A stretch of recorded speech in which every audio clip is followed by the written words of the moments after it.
नमस्ते। विरासत में आपके स्वागत बा। विरासत तीन प्रकार के हा। एगो है नेचुरल हेरिटेज, फिर सांस्कृतिक हेरिटेज और तीसरा है मिक्स्ड हेरिटेज। नेचुरल हेरिटेज के अंतर्गत प्राकृतिक जगह आवेला जहाँ पर जियोलॉजिकल ट्रांसफॉर्मेशन होल बा, जहाँ पर अद्भुत नज़ारा रहेला। सांस्कृतिक धरोहर के अंतर्गत मॉन्यूमेंट्स और साइट्स आवेला जेकर पर हमने अनगिनत कार्यक्रम कर ले है जा। और मिक्स्ड हेरिटेज मतलब कि जहाँ पर संस्कृति और प्रकृति का मिश्रण होवेला। लेमोन एकर एगो उदाहरण है। तो आज हमने नेचुरल हेरिटेज मतलब कि प्राकृतिक विरासत पर हमने के प्रोग्राम रही और हमने मॉरिशस के दक्षिण के कुछ ऐसा जगह के दौरा करब जा जहाँ पर ये जो नेचुरल हेरिटेज बा, सांस्कृतिक नहीं बल्कि प्राकृतिक विरासत बा, वो बहुत ही सुंदर, बहुत ही अद्भुत बा। प्राकृतिक विरासत के गुण यही है कि वो अद्भुत रहेला और वहाँ पर जियोलॉजिकल ट्रांसफॉर्मेशन होवेला। ये जगह कितने पशु पक्षी और कितने जल जीव के घर है और ये जगह में हमने के बायोडाइवर्सिटी, हमने के इकोसिस्टम बहुत ही अद्भुत रूप से कायम रहेला। और नेचुरल हेरिटेज प्राकृतिक विरासत पर्यटक लोग के मनपसंद है। वो लोग विश्व भर में भ्रमण करेलन जा और इस सब प्राकृतिक विरासत के देखे के वो लोग पसंद करेलन जा। साथ में जो स्थानीय निवासी हवन जा, लोकल पीपल, वो लोग भी ऐसा जगह के भरपूर आनंद उठावेलन जा। प्राकृतिक विरासत मतलब कि नेचुरल हेरिटेज के गुण ये भी है कि वो कल्पना और परिकल्पना के जन्म देवेला।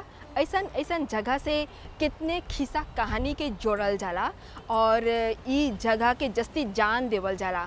जैसे कि मॉरिशस में मुड़िया पहाड़ बा, मुड़िया पहाड़ के लेके कितना खिस्सा बनावल गल बा। और फिर गोश की प्लेयर ओकर पर भी आधारित कितने कहानी बा। फिर पोना चुगल। तो ये सब जगह के दौरा करते हुए हमने देखब जा कि एगो देश में ओकर जोन प्राकृतिक विरासत है, ओकर जोन महत्व है वो कितना है और कितना एके पसंद करल जाला। और फिर हमने के प्रकृति और हमने के बायोडाइवर्सिटी, हमने के इकोसिस्टम खातिर ये कितना ज़रूरी है।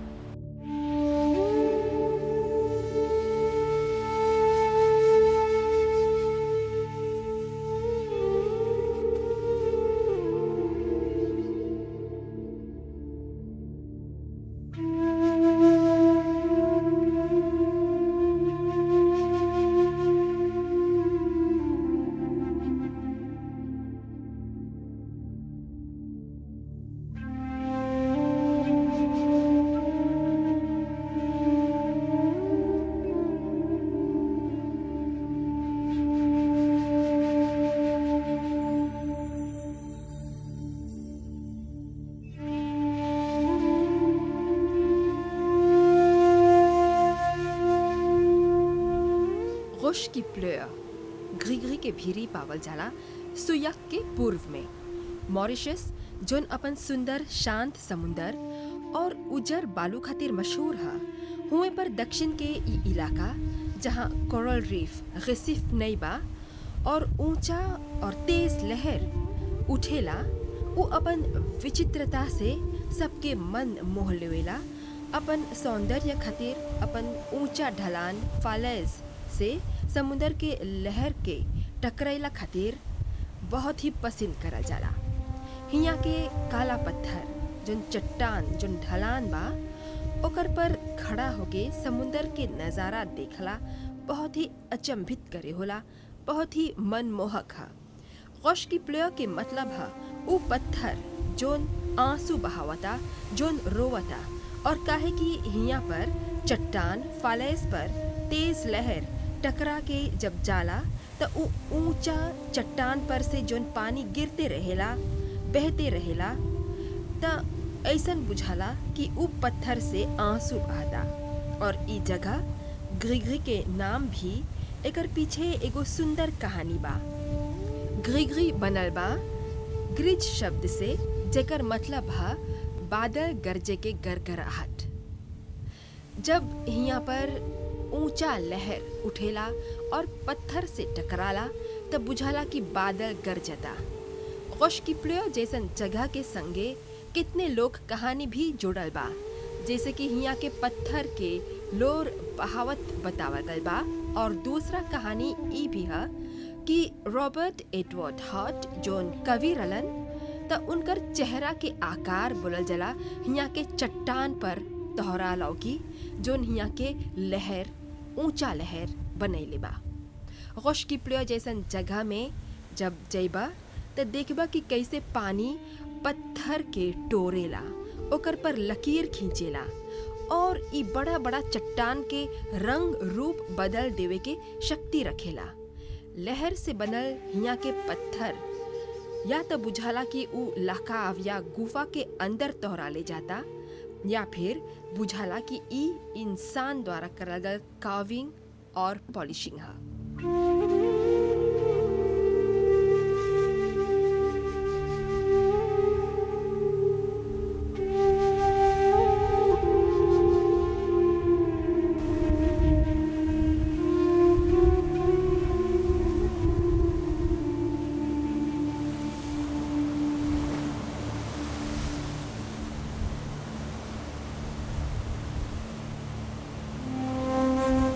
रिविया दी गाले मॉरिशस के दक्षिण में ही पावल जाए होला अचंभित करे होला एगो समुद्र तट है। सुयाक और बेलोम के बीच पावल जाए होला इस समुद्र तट पर आप सफेद बालू नहीं बल्कि हजारन छोटा छोटा चिकन पत्थर पैबा जेके गाले बोलल जाला।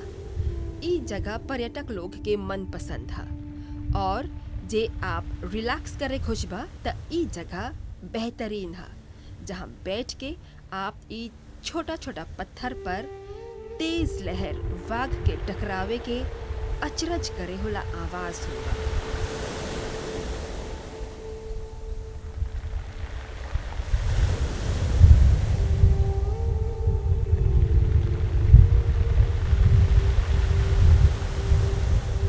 ई भी बोलल जाला और मानल जाला कि ई पत्थर से पानी जब टकरावेला और जोन आवाज ओकर से उत्पन्न होवेला ओके जे सुनबा त ई एगो थेरापी के भी काम करेला, जेकर से तोहर मन मस्तिष्क पर, तोहर तनाव पर, तोहर स्ट्रेस पर प्रभाव पड़ेला और ई सब स्ट्रेस तनाव दूर हो जाला।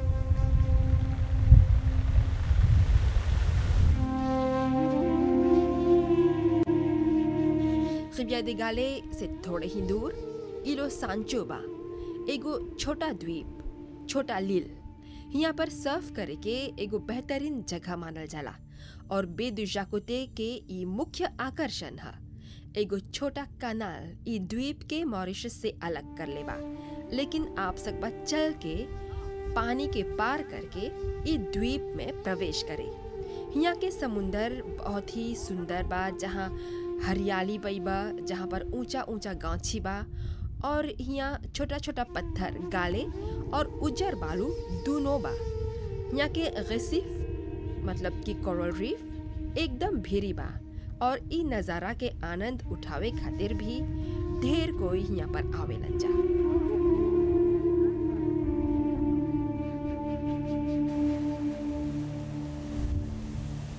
पो नेचुरल उ जगह है जहाँ मानल जाला कि प्रकृति के देवी अपन स्कल्पचर शिल्प कला के कमाल दिखैले हवन। मॉरिशस में ऊंचा लहर होला समुंदर में, चट्टान के बीच एगो पुल बना के, और बोलल जला कि पो नेचुरल से बेहतर नाम नहीं सकल जात ई जगह के देवी। मॉरिशस के दक्षिण पूर्व में पावल जाए होला ई जगह जोन काफी भितरे काफी एकांत होला जगह पर बा और प्रकृति के जादू के एगो मिसाल है। ई जगह ढेर कोई जाए खोजेलन जा, लेकिन ई काफी दूर दराज बाटे। मॉरिशस एगो वोल्केनिक आइलैंड है और ई ज्वालामुखी से उत्पन्न चट्टान आज भी दक्षिण के ई सब इलाका में तोहरा देखे के मिली। लेकिन हिया के जो ऊंचा लहर बा समय के साथ अपन ट्रांसफॉर्मेशन, अपन परिवर्तन ई सब चट्टान पर कर लेबा और ऐसने ही हिया पर ई पों बनैले बा। ई पों देखबा तब बोलबा कि कोनो आर्किटेक्ट ई पुल बना के हिया पर छोड़ के गल बा। जब ई पुल के नीचे से हिया के जो रेक्टेंगुलर गुफा में लहर टकरा के जाला त ऊ नज़ारा मन मोह लेवेला। और कितने मीटर नीचे ई समुंदर के लहर जब ऊपरे उठेला त उ और पास तक पहुंच जाला। घंटों सकबा खड़ा होके ई सब निहारे, एकर आनंद उठावे। ई वोल्कानिक चट्टान कितने मीटर लंबा तक फैलल बा, जैसे कि छोटा छोटा पर्वत बनावल गल होई। और यहाँ तक पहुँचे तक जोन प्राकृतिक नज़ारा बा, जोन जंगल बा, जोन शांतिपूर्ण माहौल बा, वो भी बहुत ही मन भावक बा। लेकिन ऐसन कितने जगह के दौरा करते वक्त आपके चाहिए हमेशा बहुत सावधानी बरते के, काहे कि यहाँ पर हवा बहुत तेज है, यहाँ पर लहर भी ऊपर तक उठेला और यहाँ के जोन पत्थर है वो सकी बिछलाए और बहुत आसानी से सकबा ओकर में फिसल के गिर जाए। तो ई वजह से सावधानी के साथ चाहेला ई सब जगह के दौरा करे के।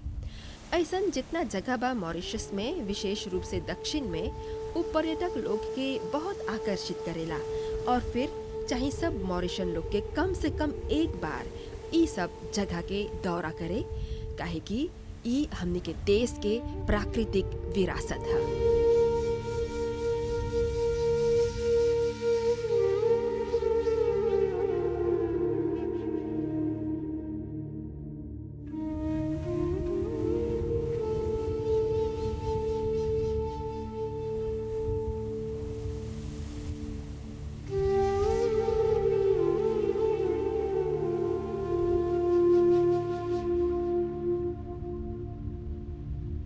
आज के विरासत जैसे देखला, मॉरिशस के नेचुरल हेरिटेज हमनी के प्राकृतिक विरासत पर आधारित रहल। और हमने देखली जा कि कैसे मॉरिशस के ओकर सुंदरता, ओकर छवि, ओकर जियोग्राफिकल, डेमोग्राफिकल, ओकर जियोलॉजिकल सुंदरता के बढ़ावे में हमनी के नेचुरल हेरिटेज कितना महत्वपूर्ण है और कितना समृद्ध बा। ई एगो देश के बायोडाइवर्सिटी, ओकर इकोसिस्टम के बरकरार रखे में बहुत महत्वपूर्ण भूमिका निभावेला और पर्यटन के भी आकर्षित करेला। तो हमने आशा करत है जा कि ई कार्यक्रम के जरिए आप ई एकाध गो जो नेचुरल हेरिटेज बा मॉरिशस के दक्षिण में, ओकर पर जानकारी पैला। ई कार्यक्रम आपके पसंद आल और ऐसन ही एगो अगला विरासत तक हमनी के आज्ञा दा।